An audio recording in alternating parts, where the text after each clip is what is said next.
Welcome to Spokane Talks, where you find news, views, and conversation that includes respect for opinions, facts, and diversity. Spokane Talks is brought to you in part by McNeese Wheeler Attorneys, Ponderosa Republican Women, and Rana Paint.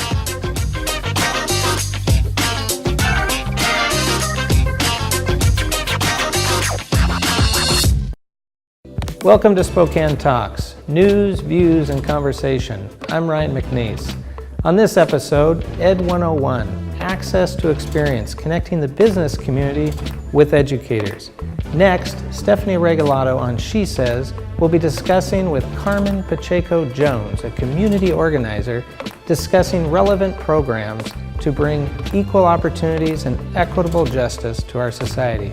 And finally, Ozzie will be discussing continued racial tensions within our community. Thanks for joining us. Ponderosa Republican Women is a club with members that come from every part of Spokane County. Although they differ in age, occupation, ethnic background, and cultural heritage, these women and many men stand together to promote government based on conservative principles, discover lifelong friendships, meet elected officials and candidates, hear challenging speakers, receive campaign training, and learn about the electoral process. Our meetings take place on the second Thursday of every month. Follow Ponderosa Republican Women on Facebook for more information. And welcome to Education 101. I'm your host, Erik Wolfrum. Today we're going to be talking about access to experience, which is bringing the business professionals together with the education professionals to bridge some of those gaps. And with me today we have Tyler Lafferty of 7-2 and we have Cassidy Peterson from GSI. So welcome to the show. Thank you. Thank you. So tell me a little bit about access to experience and the idea of how it actually brings business and education together. Yeah, so it's an online platform that we created. It's a website, access2experience.com, that allows professionals to go on and create a profile of who they are, what they're about, the work that they do. They can use their LinkedIn profile to add in all that information as well. But they then create a profile, and then we have educators go on and create a profile of themselves. And then it's basically, we kind of joke, it's a match.com, if you will, for educators to go on there, search for professionals in a field that they're looking for, to make a connection, to bring into their classroom, to ask real-world examples regarding their curriculum, whatever. But really, like you said, it's that whole goal of trying to bridge the gap between industry and education. We know that the real world is incredibly important to get into the classroom, to connect with kids, for students to understand what's out there, and for them to know there's so many cool opportunities. And so if we can get more and more professionals into the classroom, speaking with teachers, with students, it's a great thing. Mm-hmm. And along with that, not only just in the classroom, but then building those opportunities for students to engage outside, maybe a mentorship or internship opportunity, maybe a worksite tour for the students to actually see what's out there and see, hey, this is in Spokane, this is awesome, I could do this, and see themselves there one day as well. And I think that's such an important piece for kids to see along the way, and not just kids, but I think the educators as well, to understand what options are out there for the kids too. Absolutely. Exactly. Yeah, it's a really great partnership between Access to Experience, the organization, with Greater Spokane Incorporated, with Spokane STEM, and with the Workforce Development Council. All of us working together, passionate about, hey, how do we do this and get more professionals to connect with educators to make education better? Exactly. A whole community effort, I mean, ranging from all ages of students up through college as well, trying to bring this tool alive in our community, bringing those worlds together. Right, because it is, and it is truly from all levels, right? We're not just talking about college. We're not talking about high school. I mean, it could be elementary as well. I mean, think about job fairs and all those kinds of things that go along with it. So it's a great tool. Access 2experience.com or A2E.com. So let's take a look at it. But before we do, let's take a break and hear a little bit from our sponsors.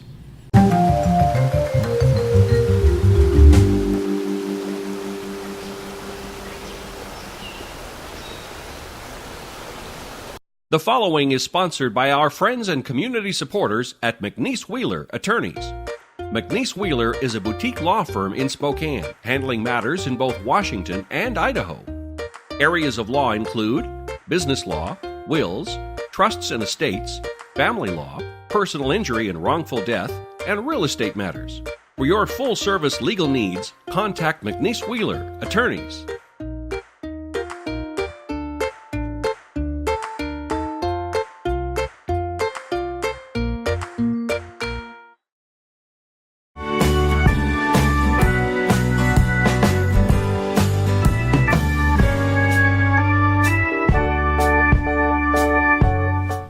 And welcome back. Again, you're with Education 101, talking with Tyler and Cassidy about education or access to experience. So welcome back. So we're going to take a look at the website to kind of give everybody a little bit of an idea of what they're going to see, and then how they get onto the platform to be able to sign up and be able to make some of those connections. Absolutely. So if you go to the website, you will see the our opening and kind of our motto, which is bridging the gap between industry and education. Right. And then you actually see a video about kind of what it is that we're trying to accomplish and how the whole site works. So trying to make that as easy as possible. You see some of our partners and who's, like we mentioned earlier, who's helping us.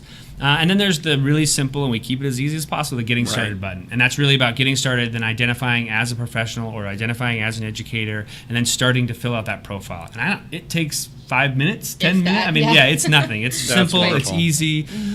So we make it as easy as possible. And so that's what you'll find if you go to the website. See, and that easy little piece that goes along with it brings some pretty big benefits, I would say, to both the business community and also to the education. So Cassidy, from the business side, what might be the benefits? Why would I do this? Something exciting that I love about seeing these opportunities build, especially from this website and this tool, is seeing the business professional connecting with these students and showing them that, hey, this is where I got to, where I am today, and this is how you can do it too. And bringing in their passions, maybe that don't connect exactly with what they're doing today, but how it related on their path, and that steering them where they're so at. important. Yep, exactly, in their career today. So it's really about building this relationship. That's what it's all about, and showing them that the students really are eager to learn and to connect their learning in the classroom to and from recruiting as well, right? I mean, for businesses to get involved from a recruiting standpoint, like you get your name out there, you start building these relationships. It's really important for your company. Then you can they start to know you and want to possibly work for you someday. It's a great benefit. Talent. I know, huge benefit for the kids. You get to see the kids' face light up as well. They kind of get the idea of, here's my pathway, here's something I want to do, or here's something I may not want to do from the professionals Equally as well. important. Yep. Absolutely. Access, the number 2, experience.com, or A2E.com. It's a great tool. And we're on Facebook as well and Twitter. Great. I hope everybody gets out there and gets on there. Education 101, I hope to catch you next time. Next up, Stephanie Regalado sits down on SheSays with Carmen Pacheco-Jones. Ponderosa Republican Women is a club with members that come from every part of Spokane County.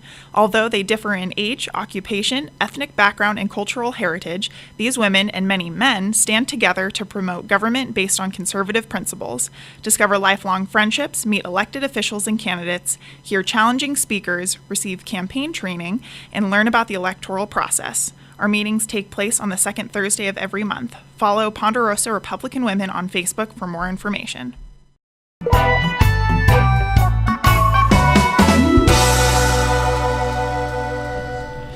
Hello, welcome to She Says. I'm Stephanie Regalado, your host. I'm honored today to have Carmen Pacheco-Jones with me. Carmen, you're an advocate, you're a teacher, a lifelong learner, and you're working on your MBA. You're a lot of amazing things for our community. Sit on a lot of at round tables and have discussions about creating equitable communities. And you know better than probably most at a lot of those tables about what it's like to come from a space that you're trying to address at the table. You were on the streets at 12. Yes. You were trafficked. Yes. You were and such. Then you were enslaved to prostitution as a young girl, in very abusive situations, which led to numbing that all out with drugs, etc. How did you rise out of all of that? I think it has to do with like grit and resilience and hope and just knowing that there was something better, that life doesn't have to be about despair and pain. And really, you know, I say my big break came when the individual who was trafficking me, my pimp, was arrested for attempted murder. And then I really had the opportunity to escape him because I knew that he could not find me, you know, that regardless of where I was at, you know, he would hunt me down and find me. Or, you know, because of my own demons, you know, I would find him, you know. Right. Because he was my security. When you're a child, you know, living on the streets, you look for somebody that is going to provide a safety net for you. So yeah, that was the grit, the hope, and resilience. And then when they're coming out with studies now where DNA is actually, they're proving that it's actually being altered due to traumatic experiences in the developmental ages. So pushing through that is also a feat. It is hard. I think that's where the lifelong learner comes in. You know, I dropped out of school in the 7th grade. I didn't have the opportunity to experience like the high school or the junior high experience. But once I was able to get off drugs, I went back and I got my GED. I started college classes, and you know, just to graduate from Whitworth University with a bachelor's degree was huge for me. You know, and the systems had said, you know, you'll never be able to graduate. You'll never be able to graduate. You just don't, you know, have the intelligence or the know-how to be able to do it. But I pushed myself and I did. And now, you know, being accepted into Gonzaga was, you know, just an honor, you know. But again, it's like this lifelong battle, you know, because you're kind of stuck in these different developmental stages. And I think I told you earlier that whereas most people grow up at 18 or are considered an adult at 18 or 21, it took me 33 years to really understand the whole concepts of adulthood. Yeah, we're going to take a quick break and we're going to keep talking a little bit more about that. So we'll be back after a short break.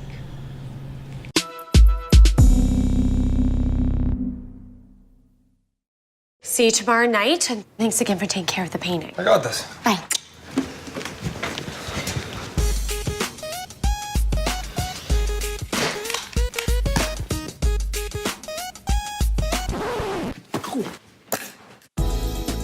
Weekends are made for painting. Let the experts at Rada Paint take care of you. Hi. This looks amazing. Rada Paint, over 80 years of quality, tradition, and trust. Find it in every can.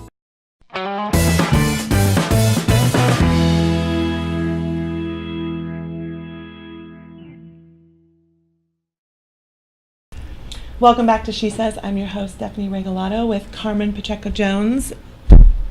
Really, you're a perfect example of why there's always hope. And when we're looking at how to make major shifts in our community for the betterment of all, starting the approach with no one is throwawayable, Right. I think is what always rises up in me in the work that I do, is trying to perpetuate that, you know, equitable thoughts and worth for all in our community. What is next for your journey and the impressions and hope you have for our community? I think for the community, I hope, you know, stepping away from that mindset that says that people are bad, you know, opening in our heart to the goodness that individuals have, and that nobody, like you said, is disposable. You know, everyone given the opportunity to have access to resources, you know, can grow and can become a wonderful member of our community. And when we were talking earlier too, I asked you if there were moments during your teens when you were being trafficked, if you considered suicide, and you said absolutely. And I wondered why that wasn't. And you said that there's little moments. You have that tenaciousness inside of you, but then there's little moments from others who reached out. Exactly. And I was just thinking about like that in those moments of deep despair, you know, look for the helpers. You know, the good people that are out there, just wanting to make a difference, who Yeah. have that heart and that capacity to love beyond an external appearance or Right. a judgment that, this person is lost, look at them, they're on the street. They're not making those statements, or they Yeah. don't carry that ideology. They're just, out there with authentic, empathy, trying to help people. Well, heal. and those moments that you can take by actually making eye contact with someone and smiling, Yes. regardless of your initial thoughts of their appearance. Yes. It's like sharing a worth with someone. It is. It's like an acknowledgement of humanity, of a shared experience of humanity. Because we truly are all in this together. Exactly. And we're really only as a society as well and as healthy as those most vulnerable and susceptible. So true. Thank you for Yeah. the work you're doing in our Thank community. you. I look forward to supporting you through that and seeing where you might need Wonderful. assistance in our community. So thanks, Carmen. Thank you for you. tuning into SheSays. Next up, Sheriff Ozzie Knezovich discusses the ongoing racial tensions in our country.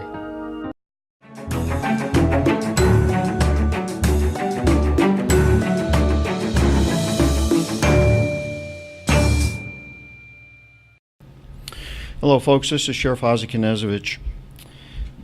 This week we taped 3 segments of a program titled For the Heart of America, a look at white nationalists, white separatists in this region. With me in studio is an individual that grew up in that environment. Former state representative for the state of Washington, John Smith, and he has a unique story, and he's able to link what's actually going on, what you're actually seeing within our region in reference to this type of radicalized hate, because that's what it is, it's radicalized hate. So John, they gave us a very short window here. You grew up in this environment, but at the age of 14, you stood up against your own grandfather and the leaders of this particular movement at the dining room table and said, no more. Yeah, well, it's a long road, and you don't travel that kind of distance overnight. But what I've seen firsthand is how destructive that this kind of philosophy of hate can be. It destroys families, it destroys communities, it destroys anything it touches. It destroys a person's own soul when they embrace it. And so, Ozzie, I appreciate you giving me the opportunity to talk about this. It's not about personalities, but it is about a philosophy that can rot you from the inside out. And the best way to deal with this kind of infection is first you got to know it exists. And it is. And folks, this infection, if you will, is infecting both sides of the political spectrum. People here locally, we've gone through a little bit of turmoil with the alt-right trying to infiltrate the GOP, but I'm telling you, the same thing has happened on the left here locally also, because this group believes that the Jewish people are Satan themselves, they're spawns of Satan, descendants of Satan, and anybody that is against them are the good guys, Hamas, those type of individuals. We have a choice. We have a choice to either stop the hate, or we have a choice of allowing them avenues into our own culture, because they feed off of hate. They need that hate in order to infiltrate any group. And as long as we are hate, as long as both sides are throwing that hate bomb back and forth across the line, these groups will always have the ability to infiltrate, because that is what they're looking for, with the ultimate result of dividing this nation. We are a great nation. We deserve better. Our children deserve better. And folks, I hope you find this segment interesting.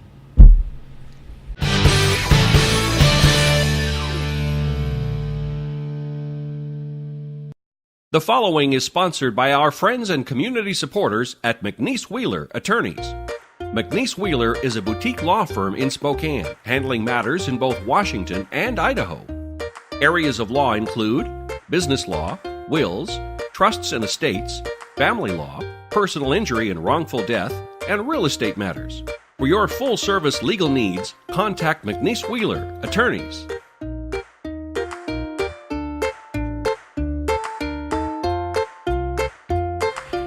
All right, folks, as I was saying when we went into the break, This is a talk for the heart of a nation. It's really a talk for the heart of our children, to show them a better way, to show them that adults can really act as an adult.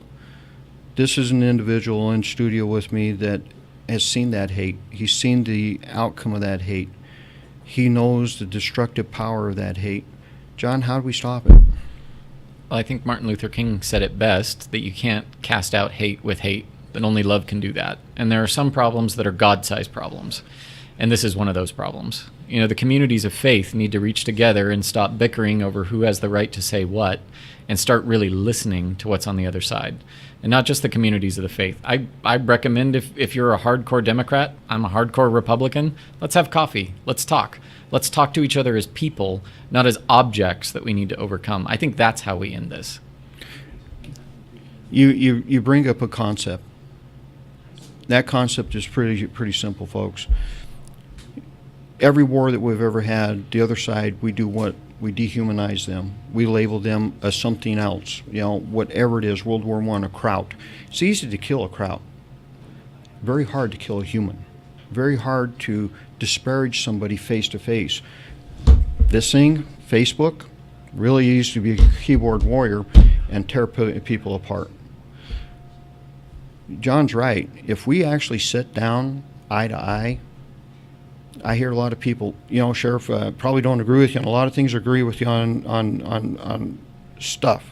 And I go, I bet you if you really sit down with me, you'd find just how much we do agree. That's left, right, center, it doesn't matter, because we have a common goal. That common goal is to live a good life and provide for our children. That's the common goal. That common goal is being subverted because of hate. And that hate, folks, could end up damaging this country for a generation. For every kid that's out there listening, don't take us as role models right now, because we're not being good role models. Do not hate. Reach out and find a way to love one another. Very old concept. It's in a book. Read it. This is Sheriff Ozzie. I hope you enjoy it. Cindy Hval is a freelance columnist and correspondent for the Spokesman Review and author of War Bonds, Love Stories from the Greatest Generation. The view from her porch is usually sunny. When I was growing up, my parents didn't approve of the devil's music. Our home was filled with music, all right, but it was mainly the Gaither Vocal Band and Elvis, gospel hymns only. In the 80s, backward masking dominated the nightly news. We teens were warned about the dangers of subliminal messages. Listening to certain bands could turn us into Satan worshipers. Seminar speakers warned us subliminal messaging wasn't confined to just records. Even eating crackers could send one spiraling into sin. They told us the word sex was spelled out in the dots on a Ritz cracker. I covertly listened to the radio just to keep current with the sinful state of the world. But that radio rebellion must have corrupted me. How else to explain the first album I purchased was Quiet Riot's Metal Health? But metal never moved me much. My husband, Derek, however, was an avid concert goer, and when we met, he was astonished by my rock and roll ignorance. He often says, "Just think, if you hadn't married me, you would know nothing about Van Halen. Nothing." Alas, the cost of raising 4 kids put concert attendance out of our reach for many years. But once Jim Brickman came to town and we splurged, our teens were mortified. "Gosh, Mom, if John Denver was still alive, you'd probably pay money to see him too." Well, duh. Our kids grew older and we had more money in the budget to spend. Recently, we've seen a slew of bands from Bon Jovi to Bob Dylan. We grooved to Foreigner, Styx, and Loverboy. But it was seeing Blondie in 2015 that reminded Derek of the passage of time. "Debbie Harry is still so hot," he said. "Yeah, not bad for 70, I said. "Whoa, she's almost as old as my mother." Still, he was thrilled when the Spokesman Review asked me to review Def Leppard. "Make the rock and roll sign," he said, snapping my photo as we left for the concert. That photo ended up in the newspaper. A week later, I called a concert promoter for an interview. "First," he said, "I have to tell you, I loved that photo of you in the newspaper. The one where you're wearing the black dress and flashing the devil horns." Devil horns? Maybe my parents were right and rock and roll really is the devil's music.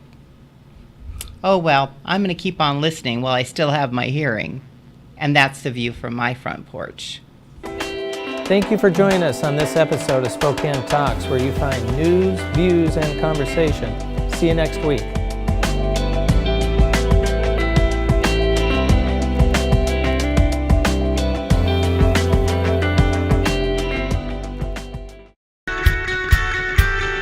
Spokane Talks is about you. Give us your feedback and comments at info@SpokaneTalksMedia.com. Spokane Talks is brought to you in part by McNeese Wheeler Attorneys, Ponderosa Republican Women, and Rada Paint. We'll be back next week with additional news, views, and conversations. Please join us. So long for now.